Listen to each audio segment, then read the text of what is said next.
Olá! Na videoaula de hoje nós iremos falar sobre sistemas agroflorestais e sobre silvicultura, alternativas importantes e interessantes para pequenos proprietários rurais, como uma forma de agregar valor e gerar renda ao pequeno agricultor.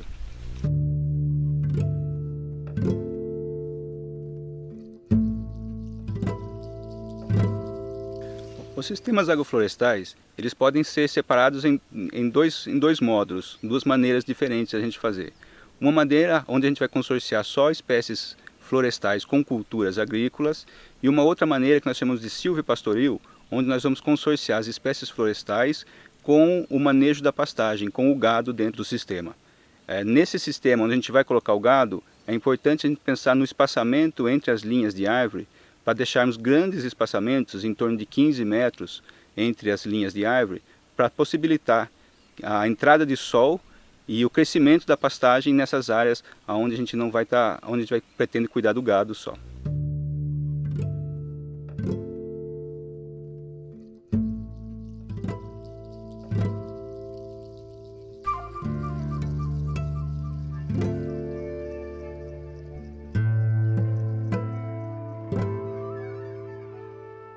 Bom, os sistemas agroflorestais com culturas agrícolas, sempre é importante pensarmos em implantar esse sistema próximo à casa onde o agricultor mora, principalmente com o objetivo de facilitar as atividades de manejo. Bom, nesse sistema onde nós iremos consorciar as culturas agrícolas com árvores, recomenda-se um espaçamento que varia de 3 a 5 metros em função das espécies que nós iremos plantar.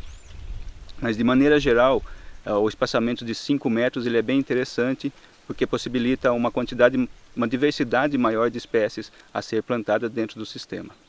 E essa é uma característica dos sistemas agroflorestais.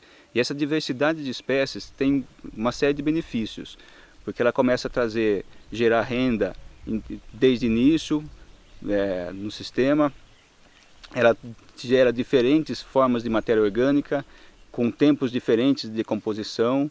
Então, dentro dos sistemas agroflorestais, a gente percebe que cada espécie tem uma função, desde a sua parte de produção até a sua parte de estabilidade e desenvolvimento para o sistema. É importante, então, a gente pensar que essa diversificação de espécies ocupa estratos diferentes dentro da floresta, dentro do sistema. Então, o primeiro estrato seria um estrato mais herbáceo, onde a gente trabalha com feijões, feijão guandu, feijão labi-labi, feijão de porco. A própria braquiária ela pode ser também utilizada no extrato inferior.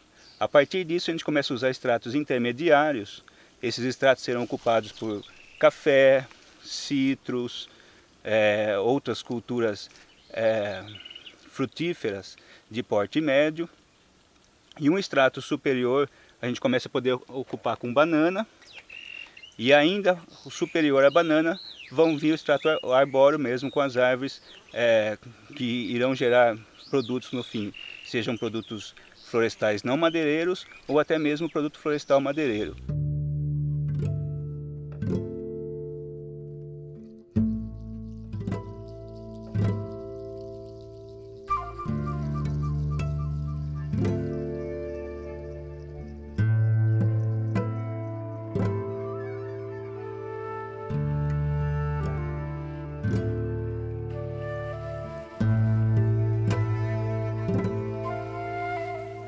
Esta era uma área onde nós estamos, que antigamente era pastagem. E nós podemos notar que o proprietário não acabou com toda a braquiária para fazer a transição de um sistema de pastagem para um sistema agroflorestal. Mas sim ele está usando essa braquiária como matéria orgânica do extrato inferior, onde ele vai cortando essa braquiária e depositando o material cortado nas linhas de plantio, gerando assim uma matéria orgânica, decomposição, aumentando a umidade do solo, aumentando a fertilidade do solo, sem eliminar de vez a braquiária. É importante também pensarmos que ele não retirar essa braquiária reduz os seus custos também na implantação do sistema, porque ele vai usar a braquiária como um aliado do sistema, gerando matéria orgânica, sem ter que ter muitas intervenções para retirar toda ela da área, fazer uma gradagem, alguma coisa do tipo, eliminando essas espécies. Um outro aspecto importante a se ressaltar é que, além de produzir para comercialização, o agricultor começa a produzir culturas para o consumo na família. melhorando assim a diversidade e a qualidade da alimentação da família, com produtos advindos direto do sistema agroflorestal. Então no começo nós utilizaremos muitas espécies que gostam de sol. Então a gente pode plantar milho, mandioca, feijão, berinjela. Entre as espécies que se desenvolvem à sombra, nós podemos citar aí pimenta, café, pitanga, palmito, araçá, a cabeludinha. Bom, além dos benefícios ao produtor, podemos ressaltar também benefícios ambientais gerados pelos sistemas agroflorestais. Entre eles a gente pode destacar a infiltração da água no solo, as cercas vivas que começam a diminuir a quantidade de vento sobre a área, a melhoria térmica, pois esse sombreamento cria condições de temperatura mais amenas e mais agradáveis, e principalmente o controle de pragas. A diversidade de espécies traz junto com ela diversidade de predadores que controlam as pragas dentro do sistema. Exemplos desses controles de praga promovido pela diversidade, por exemplo, são aves que venham se alimentar de pequenas frutas e ao mesmo tempo elas fazem o controle de pulgões, lagartas, que são espécies que atacam as plantas cultivadas.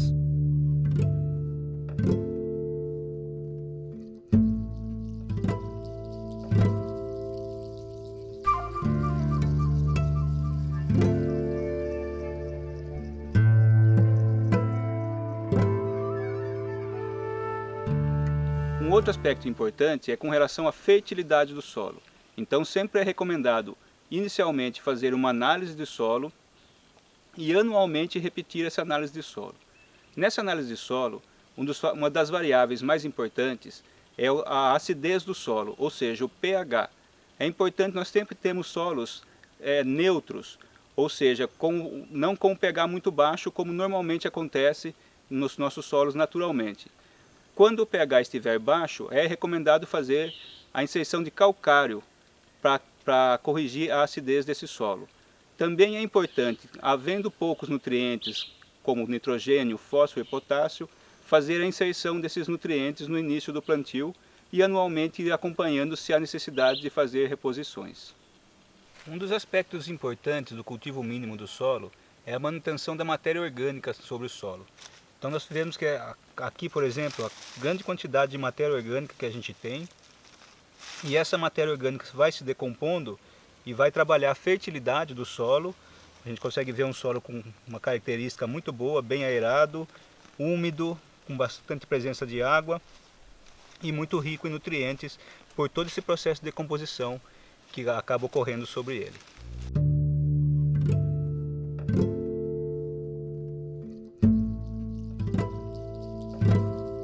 Este pode ser feito de duas maneiras.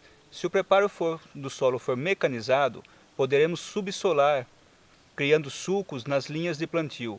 Esse subsolagem desfragmenta camadas profundas do solo e proporciona um bom crescimento às mudas.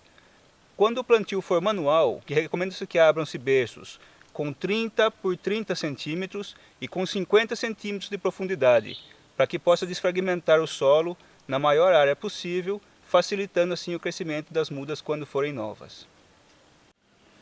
Bom, agora iremos conversar um pouco sobre silvicultura. Silvicultura é o plantio de espécies exóticas ou nativas com finalidade comercial. A silvicultura mais comum no Brasil que encontramos hoje é o plantio de eucalipto. Porém, para o pequeno produtor, é muito interessante o consórcio dos eucaliptos com espécies nativas.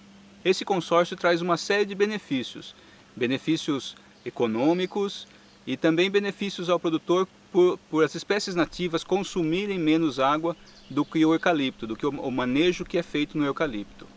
Bom, a silvicultura só com eucalipto, ela é feita de uma maneira onde o consumo de água no sistema é muito grande, porque as espécies, o eucalipto ele cresce muito rápido, necessita de muita água, e o corte repetidas vezes dele e a condução das rebrotas levam a um consumo muito grande de água. Porém, quando consorciamos os eucaliptos com as espécies nativas, trazemos benefícios ao agricultor, ao produtor, por estar produzindo madeiras de valor maior, de maior valor comercial, e também estamos trazendo benefícios ao ambiente, ao sistema, à sociedade como um todo, reduzindo o consumo de água e melhorando o clima na região. Bom, a silvicultura ela pode ser uma fonte alternativa de renda para as pequenas propriedades, ou seja, você destinar partes de suas pastagens para a produção de silvicultura ou até mesmo consorciar a silvicultura com as pastagens, que são os sistemas silvipastoris que nós mencionamos anteriormente. Uma outra forma também de se fazer silvicultura é a conversão da sua silvicultura convencional de eucalipto para uma silvicultura no consórcio de espécies de eucalipto com espécies nativas.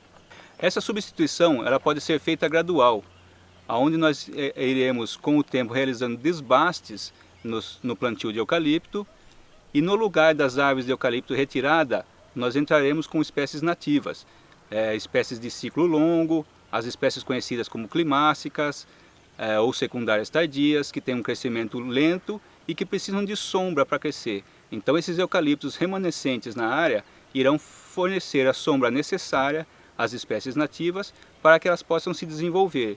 E dessa forma, gradualmente, nós vamos substituindo a silvicultura só de eucalipto por uma silvicultura de eucalipto com nativas. Então a sombra que o eucalipto vai manter na área é interessante para o bom desenvolvimento e formação de fuste dessas espécies nativas, que normalmente não têm um fuste ao crescer em pleno sol. Assim como nos sistemas agroflorestais a diversidade de espécies é importante para o controle de pragas, para uma boa manutenção de matéria orgânica no sistema, na silvicultura isso também é verdade. Então você ter uma diversidade de espécies ajuda no controle das pragas específicas de cada espécie, além de gerar matéria orgânica de diferentes tempos de decomposição, o que é muito importante para a ciclagem e a produção da fertilidade do solo.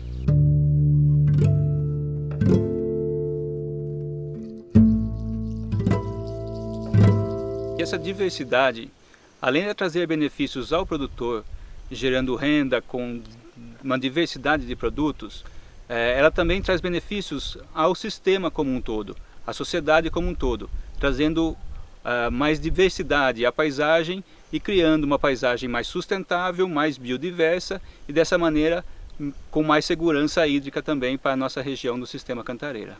Com relação aos melhores espaçamentos para esses plantios, como nós estamos falando de espécie nativa, o espaçamento indicado é 3 por 2, sendo 2 metros entre as plantas na linha e 3 metros entre as linhas de plantio. Esse espaçamento de 3 por 2 é indicado porque as espécies nativas ainda não têm uma seleção de quais crescem mais reto, de quais indivíduos têm melhor fuste, com melhor tronco. Assim a gente pode, nesse espaçamento de 3 por 2, nós podemos fazer uma seleção dos piores indivíduos e levando ao fim do ciclo realmente os melhores indivíduos de fuste mais reto, que são mais interessantes para a produção de madeira serrada. Uma opção interessante também na silvicultura é o uso de espécies leguminosas. Entre elas destacamos o feijão guandu, pois o feijão guandu tem um porte arbustivo e esse porte arbustivo faz com que as espécies de sombra cresçam em busca de sol e desta forma ajude a conduzir seu fuste, formando um fuste mais reto. Além de todo o que a gente já conhece das espécies leguminosas, que trazem nitrogênio ao sistema, que trazem matéria orgânica ao sistema e, consequentemente, melhorando a fertilidade do solo dentro do plantio. Outro aspecto importante do uso das leguminosas é a geração de renda em curto prazo. Ou seja, com 1 ano e meio a 2 anos, o proprietário já consegue colher essas sementes, podendo vender essas sementes e também utilizá-las na alimentação animal. O eucalipto também dentro do sistema traz um retorno econômico a médio prazo, com 6 a 12 anos, e dessa forma o proprietário não precisa esperar tanto tempo para ter o retorno econômico das nativas, que são de maior valor. Um outro aspecto importante também é com relação à colheita dessas árvores que estão sendo plantadas. Essa colheita deve ser feita por empresas especializadas ou então realizar o treinamento de pessoas na propriedade para que essa colheita seja feita de forma adequada. Esse treinamento pode ser feito por diversos órgãos públicos, as casas da agricultura podem orientar aonde conseguir esses treinamentos e eles são muito importantes, pois a correta derrubada das árvores não irá estragar as árvores que irão permanecer no sistema e assim não trará prejuízos ao produtor. A questão do transporte também merece atenção, portanto devemos escolher espécies que tenham um mercado consolidado na nossa região, para reduzirmos as distâncias que a madeira deverá ser levada e com isso reduzirmos os custos com transporte, os custos com frete, que são bastante caros e onerosos para a restauração.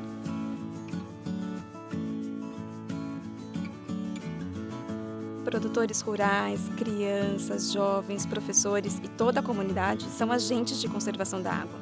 O projeto Semeando Água, uma iniciativa do IP com patrocínio da Petrobras, através do programa Petrobras Socioambiental e Governo Federal, reforça a importância dos diferentes atores sociais. Toda ação conta e pode fazer a diferença. Inscreva-se no canal do IP, confira todos os vídeos e aulas. Aproveite e seja um desses agentes de conservação você também.